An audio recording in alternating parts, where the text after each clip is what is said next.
वाल्मीकि रामायण के पन्नों में छिपी वीरता की वो अमर कहानी, जहां एक ओर इंद्र को जीतने वाला इंद्रजीत था, तो दूसरी ओर रुद्रावतार पवनपुत्र, संसार का सबसे शक्तिशाली अस्त्र, एक अजेय भक्त की भक्ति के सामने झुकने वाला है।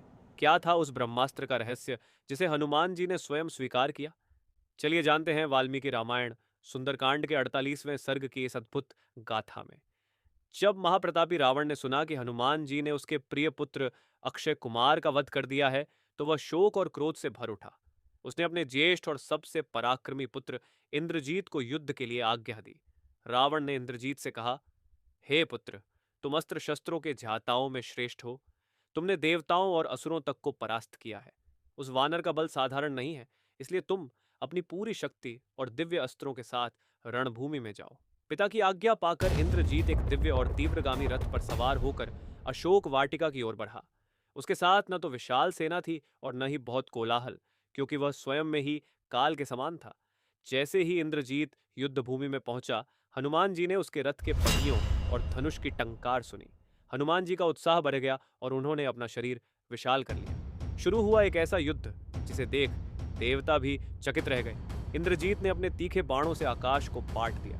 वह हनुमान जी की गति को रोकने के लिए उन पर निरंतर प्रहार कर रहा था, लेकिन वायुपुत्र हनुमान अपनी अद्भुत फुर्ती से उन बाणों को विफल कर देते थे। इंद्रजीत ने जब देखा कि उसके श्रेष्ठ बाण भी इस वानर का कुछ नहीं बिगाड़ पा रहे, तो वह गहरी चिंता में पड्डाइच गया। उसे समझ आ गया कि हनुमान जी को साधारण शस्त्रों से मारना असंभव है।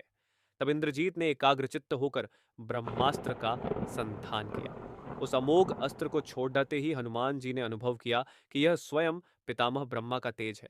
हनुमान जी जानते थे कि वे इस अस्त्र के बंधन को काट सकते हैं, लेकिन उन्होंने मन ही मन विचार किया, ये ब्रह्मास्त्र है, इसका अनादर करना उचित नहीं।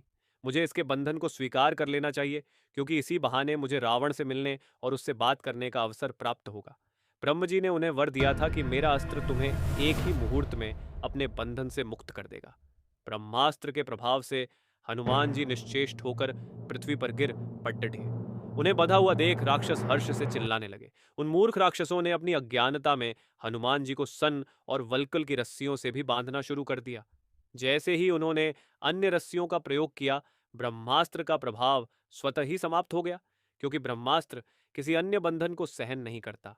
इंद्रजीत यह देख दुखी हुआ कि राक्षसों ने मंत्र की शक्ति को नष्ट कर दिया है, लेकिन हनुमान जी ने अभी भी बंधे होने का नाटक जारी रखा। अंत में राक्षस वीर हनुमान को घसीटते हुए रावण की सभा में ले गए।